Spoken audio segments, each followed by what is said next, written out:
She stepped up as my wife and handled that.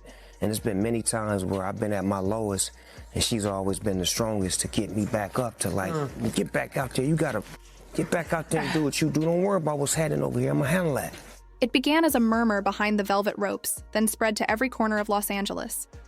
Snoop Dogg wasn't merely upset with Sean Diddy Combs. He was allegedly the one who played a role in his downfall.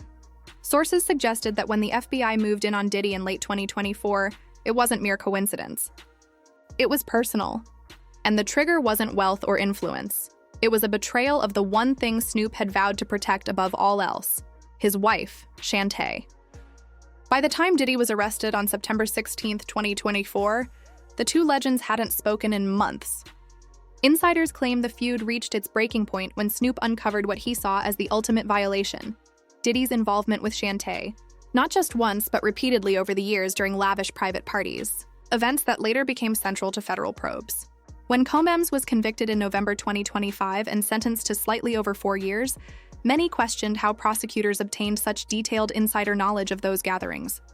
Today, speculation points to one theory: Snoop provided the blueprint.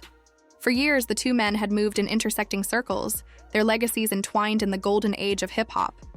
Yet sources close to both camps said that beneath the public camaraderie, quiet rivalry simmered. Snoop built an empire on loyalty and reputation, while Diddy thrived on control and showmanship. When federal charges against Diddy surfaced, racketeering and transporting women for what prosecutors described as degrading encounters, it was Snoop's alleged cooperation that reportedly transformed. She just a strong black woman, off the tippy. You know what I mean? But this story doesn't start in a courtroom. It starts with a marriage. Shantae Browse, a Long Beach native, met Calvin Browse, long before the world knew him as Snoop Dogg, when they were teens at Long Beach Polytechnic High School. They went to prom together, married in June 1997, and over nearly 30 years became one of the rare constants in an industry defined by temptation. She stood by him as Snoop evolved from a street performer to a global icon, weathered the collapse of Death Row Records, and ultimately redefined himself as a devoted family man and entrepreneur. By 2021, she had formally taken on the role of his manager, overseeing his ventures in spirits, gaming, and television.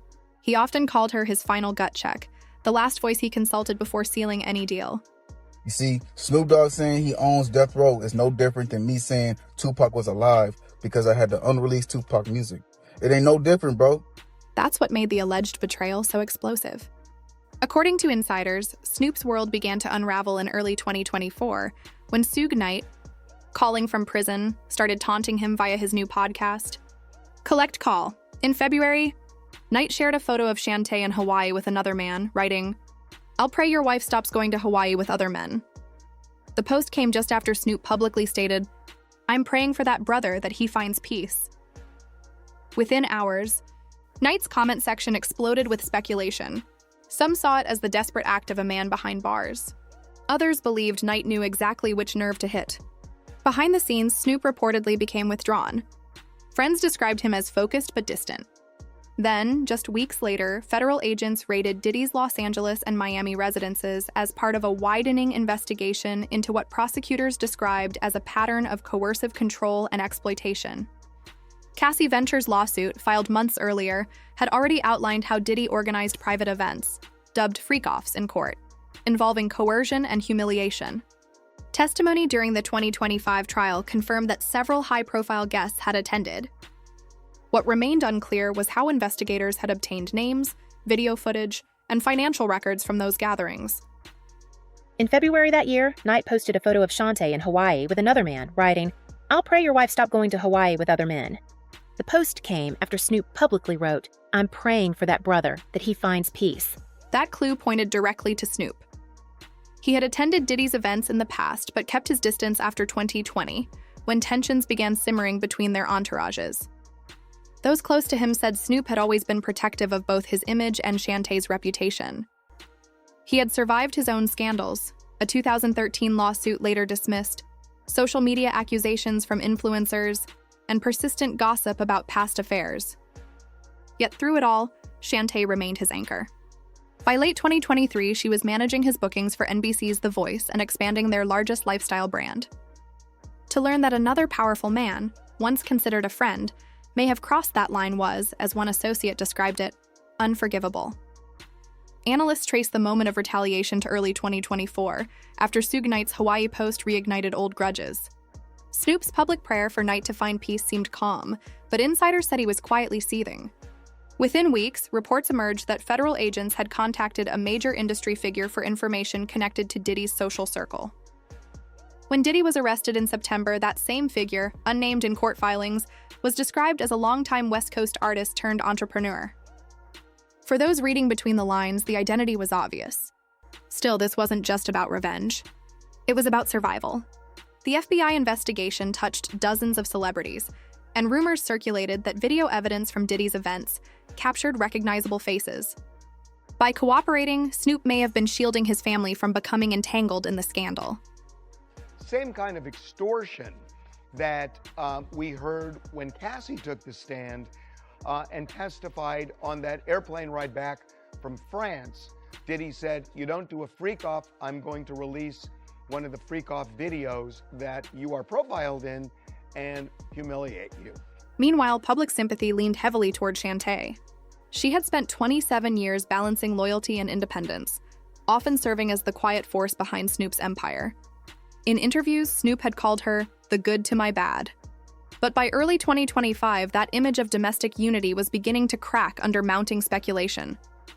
Photos of Shantae alone at industry events, paired with cryptic captions about trust and truth, fueled theories that her relationship with Snoop had been strained long before the Diddy fallout. Suge Knight's podcast reignited the rumors, suggesting that the lady of the house wasn't always home. In that climate, Snoop's silence spoke louder than words. While Diddy's trial played out in New York, Snoop avoided cameras, appearing only once at an NBC event in March 2025, refusing to answer questions about the case. Few realized how deeply he was involved. Prosecutors referenced third-party communications that corroborated witness accounts of Diddy's private gatherings. Those communications, they said, came from a trusted veteran of the music industry. Insiders claimed the files contained venue details, guest lists, and timestamps from events spanning nearly a decade. Now, as Diddy serves his 4-year sentence at MDC Brooklyn, insiders whisper that Snoop is quietly celebrating, not publicly, but in the way powerful men do when the storm has passed. Yet the price of that victory may be higher than anyone expected. Beneath the surface of Diddy's conviction lies another unanswered question. If Snoop's motive was to protect his wife, why do whispers suggest he too may have secrets to hide? The same files that condemned Diddy reportedly contain names investigators have yet to disclose. And one of those names, according to 2 former staffers, belongs to someone far closer to Snoop than he ever imagined. The turmoil and the stuff that I put her through in my journey on becoming successful, because I had no understanding of what I was doing her, how I was hurting her. As the investigation deepened, it became clear that Snoop's cooperation with authorities might not have been merely an act of revenge. It appeared part of a much larger strategy, a calculated move to safeguard everything he had built. When Snoop quietly acquired the rights to Death Row Records in 2023, it marked a full-circle moment in hip-hop history. But Suge Knight didn't view it as triumph. He saw it as theft. From his prison cell, Knight repeatedly claimed Snoop had stolen the label, insisting the paperwork was illegitimate and that the deal had been orchestrated through hidden corporate law connections. It's impossible to ignore how swiftly that acquisition was finalized, or how fast Snoop rebranded Death Row as a family-friendly digital empire. For someone once criticized for glorifying the streets, it seemed like the ultimate redemption story. Unless, of course, that redemption came at someone else's expense. Industry insiders believe Snoop's decision to collaborate with prosecutors against Diddy may have been designed to shield his brand from future federal scrutiny. Many of the same investigators handling the Diddy case were already reviewing other entertainment companies for suspicious financial activity. By positioning himself as an ally of the government rather than a potential target, Snoop effectively protected both his freedom and his business legacy. It's the kind of strategy typically associated with CEOs, not rappers. And yet Snoop has always... When you get to be the age that we are and you get to become as successful as we are, you have to start doing some things that matter for the future. At the center of all this stands Shantae Browse. To outsiders, she appeared as the loyal wife blindsided by betrayal. But those who worked inside the Browse family enterprise describe a far more complex figure. As Snoop's official manager since 2021, Shantae was no passive observer. She was the architect behind many of his critical business moves. Insiders say she was the one who championed the death row acquisition and guided the shift toward television and endorsement deals after fan backlash. When the Diddy allegations began to surface, she reportedly counseled Snoop to distance himself both legally and morally from anything tied to Combs' lifestyle. That phrasing, legally and morally, now carries heavy weight. Did she foresee what was coming? Was she shielding her husband? Or was she strategically preparing for a takedown that would forever separate Snoop's image from one of the most scandalized figures in modern entertainment? Some insiders go even further, claiming Shantae played a direct role in gathering evidence that eventually reached authorities. One former assistant from the Browse office revealed that digital records and phone archives were quietly compiled throughout 2024, including communications from Diddy's event organizers and entertainment promoters. If true, this would mean Shantae was not merely a victim of betrayal. She was an active participant in dismantling Diddy's empire. It would also suggest that the same woman Diddy allegedly targeted in secret became the silent force behind his public downfall. That paradox, the victim-turned-strategist, is what ensures this story refuses to fade. Your wife's been by you for your whole She's your career. high school your sweetheart. high school sweetheart. She is. You never leave home without it. Yeah, that's right. But how has she kind of taken you on this journey? Tell us about her. I think my wife has been my best friend for a couple of reasons. One is that she always understood who I was and who I needed to become. We have to remember that the case against Diddy didn't just rest on Cassie Ventura's lawsuit or witness statements. It was built on a network of corroborating testimonies, timestamps, and surveillance data that prosecutors said matched the logistics of private events dating back nearly 10 years. Some of those events were held on the West Coast, in properties managed by entertainment companies, loosely tied to Snoop's extended network. Could it be coincidence that Snoop later purchased one of those same properties under a holding company in 2022? Perhaps, but the timing raises questions about how deeply these two mogul worlds were intertwined, and how carefully Snoop might have been extracting himself before the storm hit. Meanwhile, Suge Knight's podcast became a megaphone for speculation. He warned that a tell-all book was on the way, claiming it would reveal the truth about who really sold out who.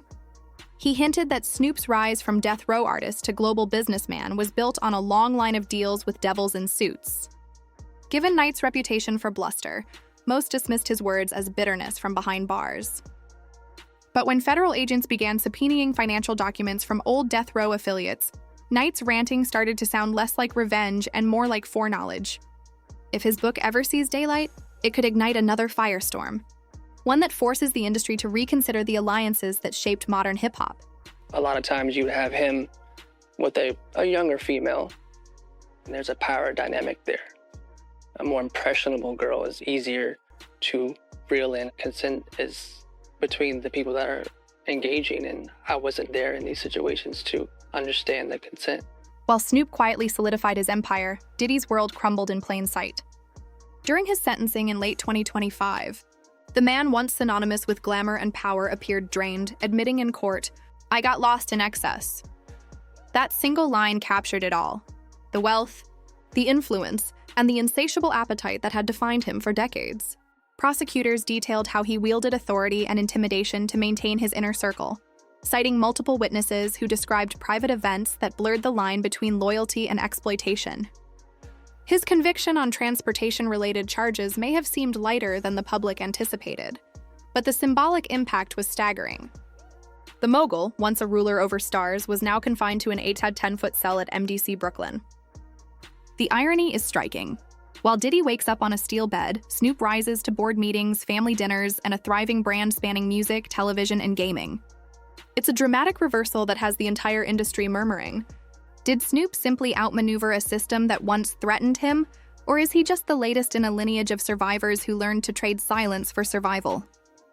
Either way, his control over death row, his relationships with major networks, and his impeccable public image make him one of the few untouchable figures remaining from that era. Tick tock, the clock is ticking on Diddy because on Friday he finds out what his sentence is going to be, but today he found out what prosecutors would like that sentence to be, and it is vastly different from what his attorneys have suggested to the judge. Prosecutors want him to do 11 years, just over 11 years. The whispers continue to grow louder. Reports suggest that Diddy, even from behind bars, has been speaking privately with journalists, promising new names if granted a sentence reduction. If those names include anyone from Snoop's inner circle, this saga could erupt again with devastating force. Meanwhile, Shantae's upcoming memoir, Paid the Cost to Be the Boss Lady, promises to chronicle her life in the public eye and the lessons she has learned along the way. Whether she will address the rumors or the Diddy connection remains unknown, but the timing is undeniably strategic. A single carefully worded chapter could either silence speculation or confirm it. At the same time, insiders caution that Snoop's cooperation with federal authorities may extend far beyond the Diddy case.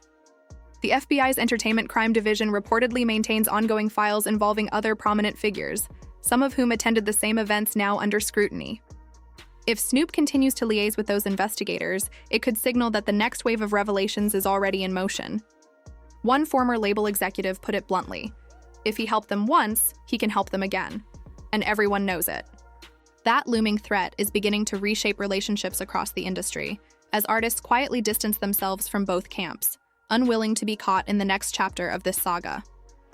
The broader implications are staggering. This is not just one man's revenge or another's punishment. It's a potential reckoning for the entire hip-hop establishment. The same generation that once ruled through swagger and secrecy now faces an era where private misdeeds may no longer stay buried. At the center of it all, Snoop Dogg and Shantae Browse stand as twin pillars, one of legacy, one of loyalty, both carrying knowledge that could shake the very foundation of the culture they helped build. Diddy, obviously just starting out his time, well, not just starting out, but starting out his official sentence since being sentenced not too long ago. And I think suffice to say, it's not going well so far. Yeah, no, you're absolutely right. I mean, he's got 4 years and change that he's going to ultimately have to serve, although he has served already a year as he awaited his trial and then went through his trial. So still, too many questions linger. Did Snoop orchestrate Diddy's downfall solely to protect his wife or to safeguard his empire? Was Shantae the betrayed partner or the silent architect of the plan?